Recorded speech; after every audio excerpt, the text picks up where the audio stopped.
அனைவருக்கும் வணக்கம். இது உங்களின் அவளின் தேடல் சேனல்.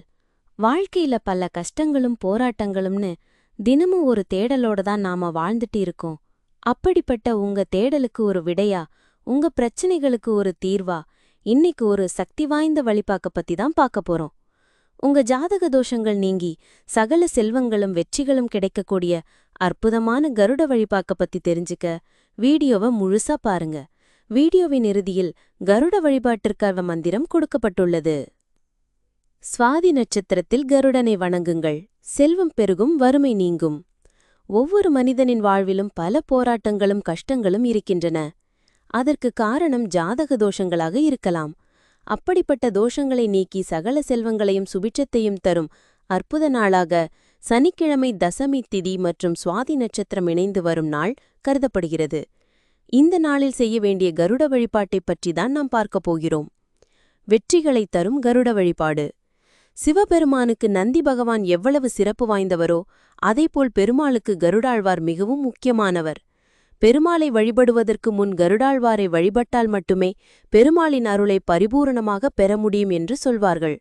பொதுவாக கருடாழ்வாரை வணங்கினாலே ஜாதக தோஷங்கள் நீங்கும், சுபிட்சம் உண்டாகும், பிணிகள் விலகும், நினைத்த காரியங்கள் கைகூடும். பெருமாளுக்கு உகந்த சனிக்கிழமையும் நரசிம்மருக்குரிய சுவாதி நட்சத்திரமும் தசமி திதியும் இணைந்து வரும் நாளே கருடாழ்வார் வழிபாடு செய்தால் அளவில்லா பலன்கள் கிடைக்கும்.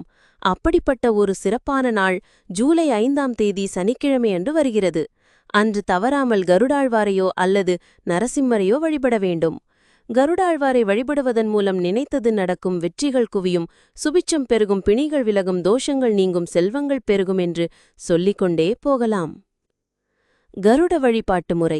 அருகிலுள்ள பெருமாள் ஆலயத்திற்கு ராகுகால மற்றும் யமகண்ட நேரத்தை தவிர்த்து வேறு ஏதாவது ஒரு நேரத்தில் செல்லுங்கள். பெருமாளுக்கு துளசி மாலை வாங்குவது போலவே கருடாழ்வாருக்கும் துளசி மாலை வாங்கிக் கொள்ளுங்கள். முதலில் கருடாழ்வாருக்கு துளசி மாலையை சாற்றி அவருக்கு முன்பாக 2 நெய் தீபங்களை ஏற்றி வைத்து முழு மனதோடு வழிபடுங்கள். அப்போது கருடாழ்வாருக்குரிய மந்திரத்தை முழு மனதோடு தொடர்ந்து 48 முறை சொல்ல வேண்டும். மந்திரம் சொல்லி முடித்த பிறகு உங்கள் வேண்டுதலை கருடாழ்வாரிடம் சமர்ப்பிக்க வேண்டும். அதன் பிறகு வழக்கம்போல் பெருமாளை தரிசிக்கலாம்.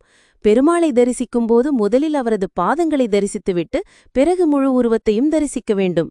இப்படி செய்வதால் கருடாழ்வாரின் அருள் பரிபூரணமாக கிடைப்பதோடு பெருமாளின் அருளும் கிட்டும். இந்த வழிபாட்டை ஜூலை 5ஆம் தேதி மட்டும் செய்ய வேண்டும் என்பதில்லை.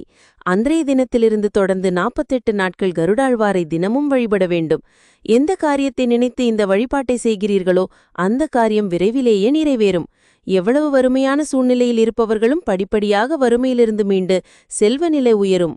மந்திரம்: ஹரியோம் ரீம் கிளியும் சவ்வும் ஓம் கருடா வாவா ஓம்கார ஆங்கார ஓம் கருட பகவாய் நம. இந்த வீடியோ உங்களுக்கு பிடிச்சிருந்தா சப்ஸ்கிரைப் பண்ணுங்க, லைக் பண்ணுங்க, உங்க நண்பர்களோட ஷேர் பண்ணுங்க.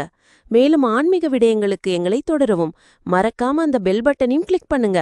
அப்பதான் எங்க புது வீடியோக்களை மிஸ் பண்ண மாட்டீங்க. உங்க ஆதரவுக்கு ரொம்ப நன்றி.